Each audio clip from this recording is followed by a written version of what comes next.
Did I really disappear for a whole week? Yes, kind of. But I have a good reasoning. So I actually did make the Into the Spider Verse overview, but then I was like, it makes more sense to maybe save that one for when the Spider Verse trilogy is completed.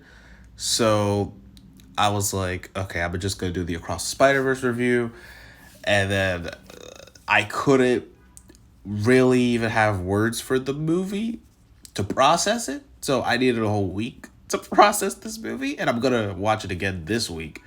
And also Transformers, I watched because I have ways of finding these movies before they're in theaters. But anyways, without further ado, these are gonna be this is gonna be a quick review of Transformers because I found myself having a lot to say. I mean, not anything crazy about it, but yeah, non spoiler for both movies. All right, so these are no spoilers. When I'm talking about them, even though Across the Spider Verse is kind of a week out and spoilers are already kind of out there, I'm gonna try to be non spoilerish of my thoughts of the movie because some of you may have still not been able to see it, even though everybody around the world seems like they've already seen this movie. But anyways, let's kind of talk about Transformers because you know I just have some small thoughts about it. And, you know, for context, the first Michael Bay Transformers movie, I mean, I'm not the biggest Transformers fan, so that's for one. I'm not the biggest one, but I did grow up with Transformers Prime, and I really love that show. I really love Transformers Prime, so I was like, all right, I kind of like the Transformers of Transformers Prime, the animated one before Transformers Prime.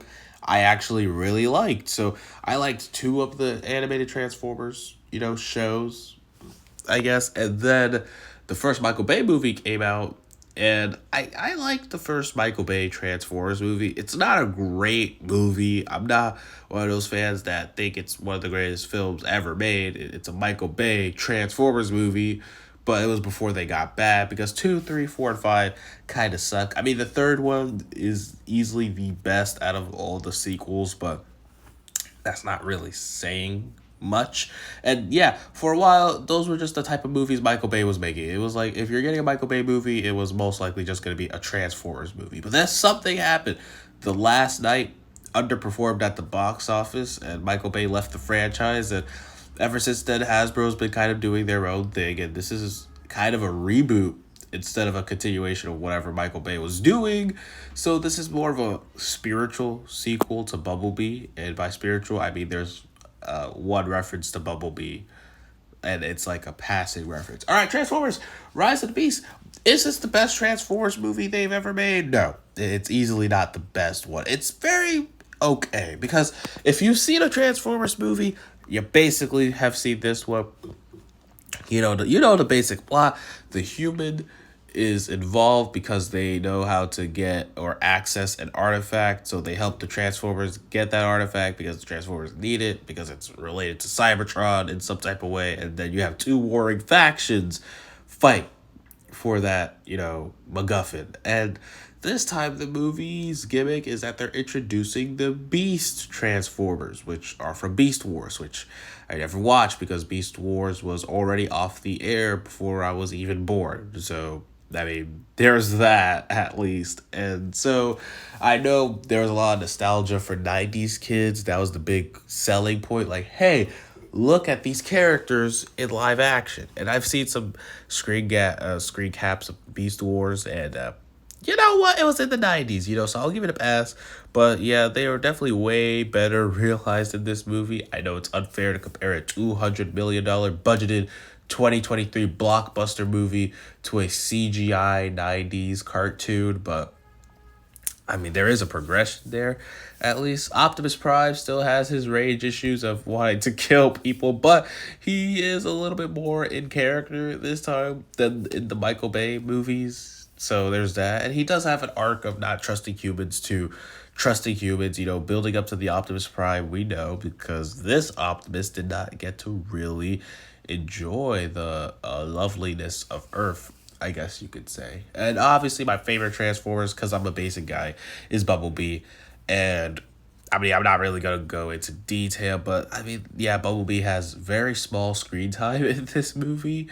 And But there's a great scene with him. It's in the trailers, the plane scene. It's so much better in the movie. And it already was awesome in the trailer, but it looks so cool in the movie, and the song they picked was great. This obviously takes place in 90s New York. Ayo, Brooklyn. I'm from Brooklyn. So we got a lot of shout outs here. They referenced a lot of places from Brooklyn, which was nice to actually hear in a Hollywood movie, like actual places. It wasn't just, the basic New York places that they would list, because that's all the places Hollywood knows, because the only part of New York Hollywood or the rest of the world seem to know is Manhattan and maybe Queens sometimes. But it was nice that Brooklyn got some representation in this movie. But yeah, that's really it. It's pretty basic. Also, Pete Davidson Transformer. I'm sorry, his name is Mirage in this movie. I mean, Pete Davidson was actually not annoying in this movie. He was actually not that bad. Like, they used him pretty well for his comedy. Like I don't know. But for some people, he might be annoying. It really just depends on how annoyed you'll get with Pete Davidson, Robot Guy. But overall, yeah, it's your basic Transformers movie. Um, there's not a lot that I could say. It's not one of the best. I would say but because we're comparing this in the Transformers franchise, this might be in the topper tier of the Transformers movies. But I mean, it's like, has a Hollywood blockbuster movie. It's the most generic out of all of them that is coming out. Because at least we're gonna talk about this with Spider Verse a little later, because Spider Verse is a different beast.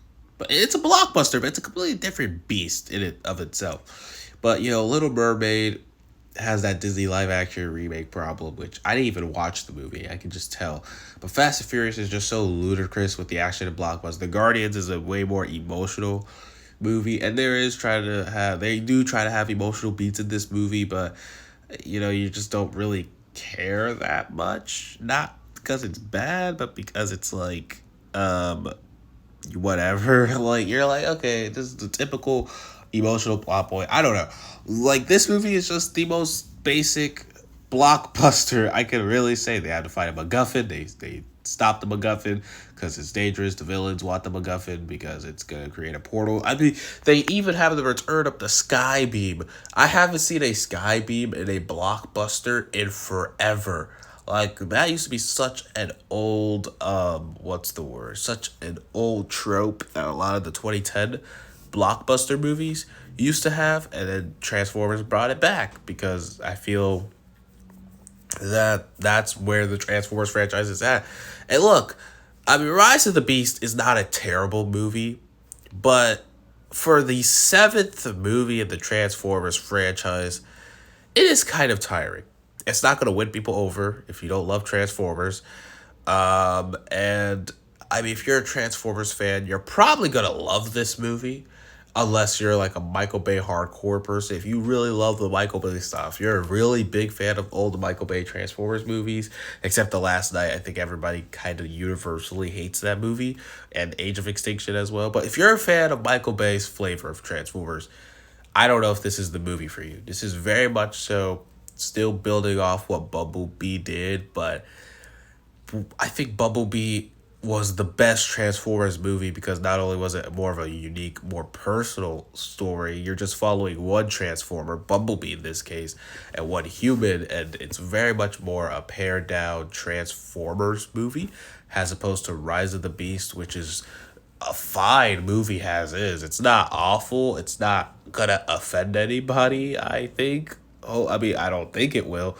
It's an inoffensive blockbuster movie. I've said blockbuster too many times. It's an offensive Transformers movie. It's not really doing anything crazy, except the ending, kind of. I mean, if you're a guy in your 40s and you have huge nostalgia for the 80s, then that ending might have you go, oh shit, I cannot wait for where they're going with this. But I don't want to go into detail, but let's just say I didn't care about it that much, because I never really cared for the idea that people have been throwing around that the Transformers franchise should do. I've never cared for it because I never cared for the idea itself. But I'm not going to get into detail. I'm not going to try to ruin it. But yeah, if you do really care, I guess avoid the ending because there might be spoilers. The post credit scene, it's nothing much actually. It's like, you're not getting anything. I mean, it's not really even a post credit scene. Like they play some credits and it's quickly in the mid credit scene, and then that's it. Basically, like you'll be okay. Is what I'm trying to say. Like you'll be all right. Like so overall, it was a fine movie, but I kind of wished it was more. Like we are 7 movies into this franchise. I know this is technically the second in the reboot, but we have done 7 Transformers movies, and I kind of wish they actually shook it up for this movie, did something unique and different. I know the Transformers lore has enough storytelling that they can do for them to do more unique, more out there stories without having to do another basic Transformers story. Uh, and I know I'm sounding like I'm really hating this, but I'm not. I do hope in the future, if they do sequels, that they don't do the safe route anymore. Like we already established these characters. Now do a story that's more unique, more out there, I guess I could say. So overall, 6 out of 10. It's not bad. It's not good. It's right in the middle. But you know what was really good? Spider-Man Across the Spider-Verse. And this movie was phenomenal. This movie, it took me a week to process it, but it was phenomenal because I was really debating if I like this more than the first one, because the first one is a really great movie. I said this in the overview, but it's a really great movie. There's a lot of great moments in the first movie that I can recall. And Across the Spider-Verse not only built on it, not only continued a lot of those great moments, but it's just a good sequel. This, on top of Kung Fu Panda 2, How to Train Your Dragon 2, Shrek 2, all the other great animated sequels I could think of. This is top tier. This is in the top 5 of the greatest animated sequels ever made. Now, everybody at this point kind of knows the ending is a cliffhanger, but people said there's no resolution to this movie, and that's where a lot of the anger came from. And that's not true. There is a resolution. Gwen's arc ends, It begins with her problems with her dad, and then that gets resolved at the end of the movie. Miguel, I mean, there's a lot of things and Across the Spider-Verse that obviously is not completed. The Spot storyline, it's still not completed yet. Miles' story arc isn't completed quite yet, but what they did with Miles was probably some of my favorite stuff that they've done in a Spider-Man movie, because Miles Morales, even though this is the animated version, Miles Morales for me. I mean, I already loved Miles in the first movie. He was already one of my favorite Spider-Men, but I think this is where he has joined the ranks of Tobey and Andrew as one of the greatest cinematic Spider-Mans. I mean, I like Tom Holland's Spider-Man, but I mean, it did take a while for me to be like, damn, I really like Tom Holland's Spider-Man, but he's not there yet. But then, with No Way Home, I was about to say it's Spider-Verse because I'm just thinking about this movie, obviously. But with No Way Home, Tom finally got there, and now his movies are getting good, like really, really good. Across the Spider-Verse, you're seeing Miles. He's already kind of a little bit more comfortable in the Spider-Man position than he was in the first movie, which is very good. And it does something that another great animated sequel and franchise, How to Train Your Dragon, did. It aged up the 2 leads, Miles and Gwen. It aged them up, which I appreciate, because that's something How to Train Your Dragon did, where the first movie is kind of like you're seeing them a little younger, and then the sequel kind of ages them up a little bit, and then the third one's gonna kind of continue with them at the same age. But this is part 1 and part 2, and so there's a lot of things that I can't particularly critique this movie yet. I can't. What's the word? I can't really review the story because the full story is not complete. Just because I said Gwen has resolution, there is kind of a beginning and ending to this movie. The full story is not completed because it's more characters that we have to talk about. And one of the most interesting characters that the internet has been fucking blowing up over is Spider-Man 2099. And this guy has been robbed of so many movies. He was supposed to be in an Amazing Spider-Man movie. Like they were gonna cross over Tobey and Andrew long before, but they were gonna have 2099 instead of Tom because Tom Holland Spider-Man didn't exist. at the time he was supposed to get his own animated show, but they were afraid it was going to be too close to Batman Beyond, so they changed it to Spider-Man Unlimited. So yeah, that version of Spider-Man was supposed to just be a 2099 animated show. And so Miguel O'Hara has been a character that Sony has been trying to do forever now, and they nailed it. I think they had absolutely nailed this character. He feels exactly like he is on the edge of time. He's very consistent. I feel like the way they handled it, he's a very consistent character. This is where I'm like, all right, this is how he would act in this situation. But because 2099 and Miles Morales has different perspectives of being a hero, or more importantly being a Spider-Man, that's where a lot of the conflict comes in, because Miles does something where you're like, oh, that's typical Spider-Man behavior. He's being selfless, but it turns out it's actually a danger because, he's breaking canon events, which are what sets a lot of the Spider-Man. And Miles, and I find this so interesting because the movie, in a way, is kind of a meta commentary on how a lot of people saw Miles Morales as a character. That he's not like Peter Parker, or he's not like the only Spider. You could only be Spider-Man if you're Peter Parker, and this movie is kind of a meta commentary on that, having Miles want to do his own story, go his own way as a Spider-Man instead of following all these other Spider-Men that are kind of acting the same. And then even at the end, he inspires a little bit of a rebellion. I'm not going to go more into detail about that because, again, there's a lot of surprises in this movie that I don't want to give away. But this, for me, I already loved Miles as a character. This solidified Miles as one of my favorite Spider-Man ever. Miles Morales has had such a come up in the mainstream, and now this movie, and the fact that they even did a home run, the fact they could even make a movie that people are saying is better than the first Into the Spider-Verse is a fucking accomplishment. It's a lot more pressure now for Beyond the Spider-Verse, but it's an accomplishment that they were able to make a movie that was better than the first Into the Spider-Verse film. And so overall, Across the Spider-Verse was a phenomenal movie. I'm gonna watch it again today, actually, and I can't wait for this movie to hit digital. Actually, I wanted to do all the money in the world. I wanted to be very successful, but I also want to rewatch this so many times on digital to see all the things I missed, like this, and like the first Sam Raimi and Into the Spider-Verse might be my most rewatched Spider-Man movies.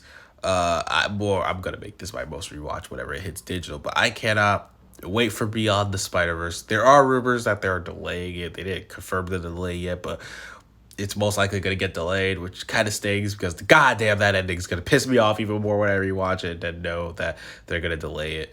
But overall, Across the Spider-Verse is a 9 out of 10. I really enjoyed it, and Sony Pictures Animation has changed the animation game yet again. So those are my small reviews. Expect a Spider-Man ranking video later on today.